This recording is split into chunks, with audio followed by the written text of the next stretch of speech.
അല്ല, അപ്പൊ നിലവിൽ 2 ഫോമാണ് നമ്മൾ ഈ പിന്നെ എന്യൂമറേഷൻ ഫോം എന്ന് പറഞ്ഞിട്ട് കൊടുക്കുക. ഇതുപോലെ ഫോട്ടോ പതിച്ച 2 ഫോം ഉണ്ടാവും. ഇതാണ് നമ്മൾ പൂരിപ്പിച്ചിട്ട് BLO കൊടുക്കേണ്ടത്.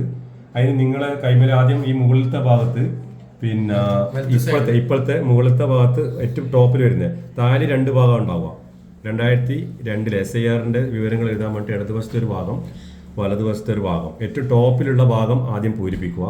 ഇപ്പൊ ജനന തീയതി, ആധാർ നമ്പർ ഓപ്ഷനിലാണ് ഉണ്ടെങ്കിൽ മതി, മൊബൈൽ നമ്പർ അതിലുണ്ടാവും നിങ്ങളെ പേര്, പിതാവിന്റെ രക്ഷിതാവിന്റെ പേര്, പിതാവിന്റെ രക്ഷിതാവിന്റെ എപ്പിക് നമ്പർ എന്ന് പറഞ്ഞാൽ നമ്മളെ ഇലക്ഷൻ ID കാർഡിന്റെ മുകളിലുള്ള ഒരു നമ്പർ ഉണ്ട്, CSE RE എന്നുള്ള മട്ട്, ആ നമ്പർ എഴുതുക.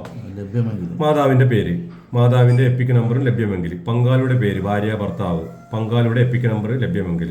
അപ്പോൾ ഈ ഡീറ്റെയിൽസ് മുകളിൽ എഴുതിയിട്ട് 2002 വോട്ട് ഉള്ളവരാണെങ്കിൽ, 2002 പട്ടികയിൽ വോട്ട് ഉള്ളവരാണെങ്കിൽ ആ ഡീറ്റെയിൽസ് നമ്മളെ ലിങ്കിലൂടെ കണ്ടെത്തിയിട്ടാണ് ഇവിടെ എഴുതേണ്ടത്. കാരണം ഇതേ വ്യക്തിക്ക് ഈ 2002 ആ പട്ടികയിൽ പേരുണ്ടെങ്കിൽ അതിൻ്റെ ക്രമ നമ്പർ, അതിൻ്റെ മണ്ഡലത്തിൻ്റെ, അത് നമ്മൾ തളിപ്പറമ്പ് തന്നെ വേണമെന്നില്ല. ഇപ്പം കണ്ണൂരാണെങ്കിലും പയ്യന്നൂരാണെങ്കിലും ആ മണ്ഡലത്തിലെ സീരിയൽ നമ്പറും ക്രമ നമ്പറും പാർട്ട് നമ്പറിൽ എഴുതാൻ പറയുന്നുണ്ട്. ആ ഡീറ്റെയിൽസാണ് അവിടെ എഴുതേണ്ടത്. അതിലെന്തെങ്കിലും സംശയം ഉണ്ടെങ്കിൽ നമ്മോട് ചോദിച്ചാൽ നമ്മൾ പറഞ്ഞുതരാം.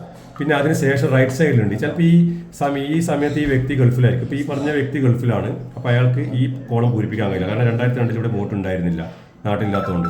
അപ്പോൾ അങ്ങനെയുള്ളവർ പിന്നെ നേരെ റൈറ്റ് സൈഡിൽ ബന്ധുക്കളെ വിവരം, അഥവാ ഈ വ്യക്തിൻ്റെ ഉപ്പ, ഉമ്മ, ഉപ്പാപ്പ, ഉമ്മാമ്മ എന്നവർക്ക് 2002 ഈ പട്ടികയിൽ വോട്ട് ഉണ്ടായിട്ടുണ്ടാവും. അപ്പോൾ ആ ഡീറ്റെയിൽസ് എടുത്തിട്ട് ഈ റൈറ്റ് സൈഡിൽ എഴുതി കഴിഞ്ഞാൽ ബന്ധുവിൻ്റെ SIRലുള്ള ബന്ധുവിൻ്റെ ഡീറ്റെയിൽസ് ആയി.